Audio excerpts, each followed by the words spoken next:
নৱবৰ্ষৰ প্ৰথমটো দিনত লৈ আহিছোঁ মই এটা ভাল খবৰ। শিৱসাগৰ দিচাংমুখৰ চাপৰিত সেউজ কৰি তুলিছে একাংশ খেতিয়কে। স্বাৱলম্বিতাৰ পথ বাছি লৈছে বিভিন্ন পাচলিৰ খেতিৰে। আহক চাওঁ আমাৰ এক বিশেষ প্ৰতিবেদন।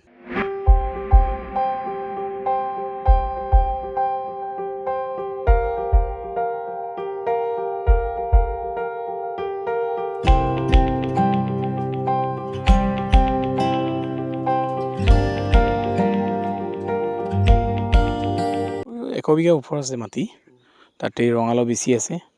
এতিয়া ফুল বন্ধা বকলি এবাৰ পাছতীয়াকৈ লগাইছোঁ, প্ৰায় ফেব্ৰুৱাৰী মাৰ্চত ওলাব পৰাকৈ।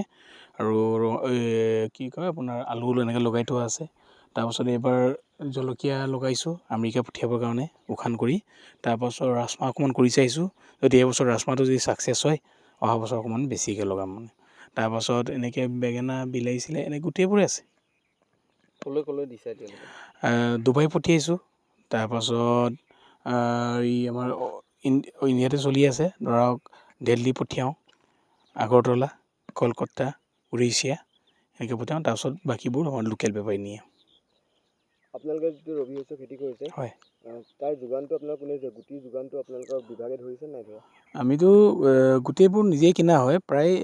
এইবছৰ ধৰক এতিয়া দিছে মটৰ অকণমান দিছে, তাৰপাছত এই ৰাজমাহটো দিছে কৰি চাবলৈ।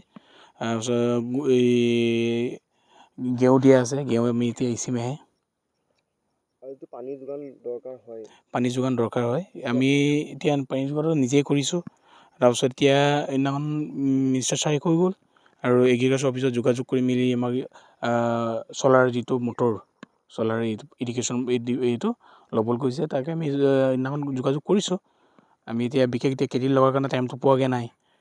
কেইদিনমান পাছত গৈ যোগাযোগ কৰিম, তেতিয়া আমাৰ সুবিধা হ'ব।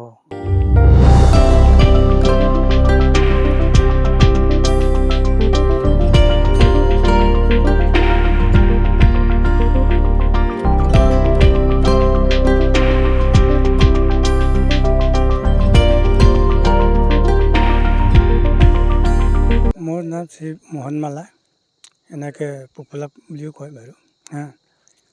তাৰপৰা জেগাখনৰ গোৰ্খা চাপৰি দিচাংমুখ। কি খেতি কৰি আছে আপুনি? ফুলকবি, বন্ধাকবি আৰু জলকীয়া, বেঙেনা বহুত কৰি আছোঁ বাৰু। খেতি কৰাৰ আগতে আপুনি কি কৰি আছিলে? পঢ়ি আছিলোঁ। চাকৰি তাকৰি বিচাৰিছিলে চৰকাৰী? বিচাৰিছিলোঁ। ক'ত এপ্লাই কৰিছিলে চৰকাৰী চাকৰি? এতিয়া ধৰক লখিমপুৰতে আমি পঢ়িছিলোঁ, লখিমপুৰতে কেইবাবাৰো কৰিলোঁ বাৰু, নহ'ল।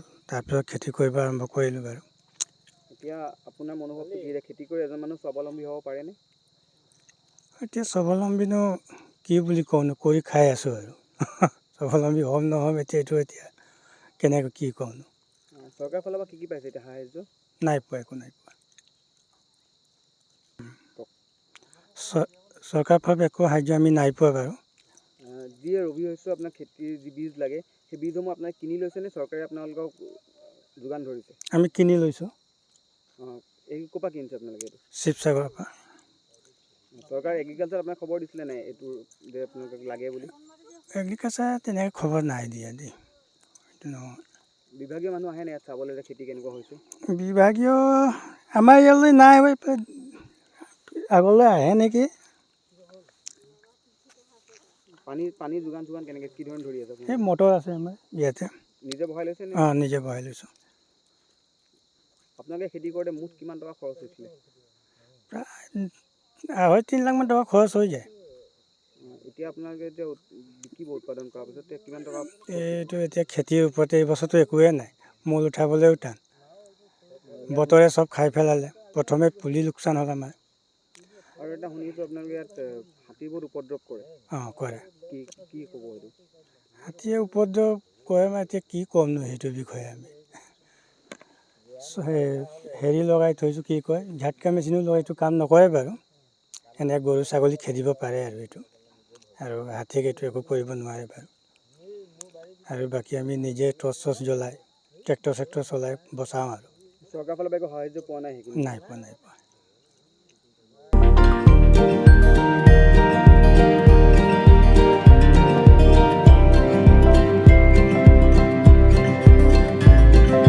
ইয়াত প্ৰায় 10 বছৰ 12 বছৰ আগৰ পৰা ইয়াত আমি খেতি কৰোঁ। ইয়াৰ আগতেও আমাৰ আচলতে ইয়াত গো পালন কৰিছিলোঁ, গৰু ছাগলী ম'হ আমি পালন কৰি আহিছিলোঁ। তাৰ পিছৰ পৰা এতিয়া আমি 10-12 বছৰৰ আগৰ পৰা আমি এতিয়া ৰবি শস্য খেতি কৰিবলৈ আৰম্ভ কৰিছোঁ। কিমানটো উপাৰ্জন হয় আপোনালোকৰ খেতি কৰিলে? আমাৰ খেতিটো কৰিলে যদি আমাৰ ইয়াত বছৰটোত ধৰক 1 পৰা 2 লাখ টকা আমাৰ উপাৰ্জন হয়। কিমান বিঘা মাটিত আপোনালোকে খেতি কৰিছে? মই ইয়াত এতিয়া 20 বিঘা মাটিত খেতি কৰি আছোঁ। আপোনালোকৰ খেতি যদি আপোনালোকে কৰে, আপোনালোকৰ লগত কোনোবা মানুহ জড়িত হৈ আছে নেকি খেতিত? মোৰ লগতো খেতিৰ লগত জড়িত হৈ আছে। আমাৰ কৰ্মচাৰী আছে, কিছুমান 2-3জন কৰ্মচাৰী আছে। তেখেতৰ পৰিয়ালো আমাৰ লগতে জড়িত হৈ আছে। চৰকাৰৰ ফালৰ পৰা কি সাহায্য পাইছে? চৰকাৰৰ ফালৰ পৰা এনেকৈতো আমি পোৱা নাই। এতিয়া অলৰেডি আমি এটা ATPC বনাই আছোঁ। সেই ATPCৰ ফালৰ পৰা আমি 2-এটা সৰু সুৰা সামগ্ৰী পাইছোঁ। কৃষি বিভাগৰ ফালৰ পৰা কিবা পাইছেনে আপোনালোকে? কৃষি বিভাগৰ পৰা আমি কেতিয়াবা পাওঁ কিছুমান আলু বীজ ধৰক কেতিয়াবা সেই তেনেধৰণে কেতিয়াবা মাজে মাজে পোৱা যায়। বাকী যিখিনি খেতি কৰা হৈছে, হয়, খেতি কৰা দেখিছোঁ, সেই খেতিখিনি আপোনালোকে নিজে কৰোঁ আমি।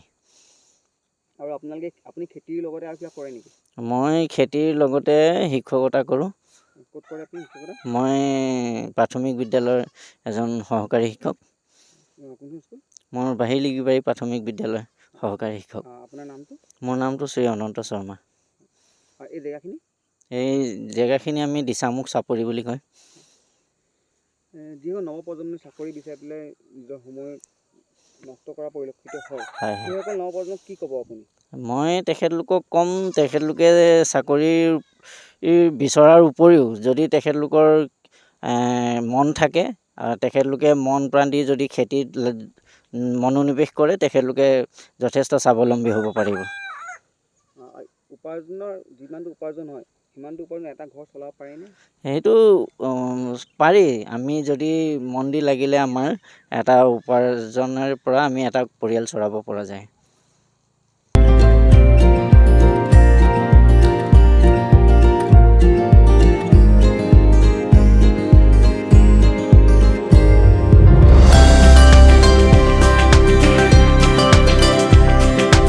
এই জেগাডোখৰ হ'ল দিচামুখ গুৰকা চাপৰি। আপোনাৰ নামটো? ৰীণা থাপা। কিমান বছৰ খেতি কৰি আছে? আজি 4 বছৰ ৰানিং চলি আছে। ইয়াৰ আগতে কি কৰিছিলে আপোনালোকে? অন্য কিবা কাম বন কৰি আছিলে। এতিয়া খেতিত আপোনালোকৰ বেছি লাভ হৈছে নে অন্য যি কাম? খেতিত লাভ হৈছে, পিছে লাভ হোৱাটো কি ক'ব, হাতীয়ে যথেষ্ট লোকচান কৰি দিছে। কি খেতি কৰিছে এইবাৰ? ফুল আছে, বান্ধা আছে, বকলি আছে, জলকীয়া, চিমলা, আলু। কৃষি বিভাগৰ ফালৰ পৰা কি পাইছে আপোনালোকে? বিভাগৰ ফালৰ পৰাতো আমি একো পোৱা নাই আজিলৈকে। যিয়ে শস্যবিলাক আপোনালোকে ৰূপায়ণ কৰিছে, সেই শস্যবিলাক ক'ৰ পৰা আনিছিলে? শস্যবিলাক দোকানৰ পৰা কিনি আনিছোঁ। চৰকাৰৰ ফালৰ পৰা একো নাপায়? নাই পোৱা।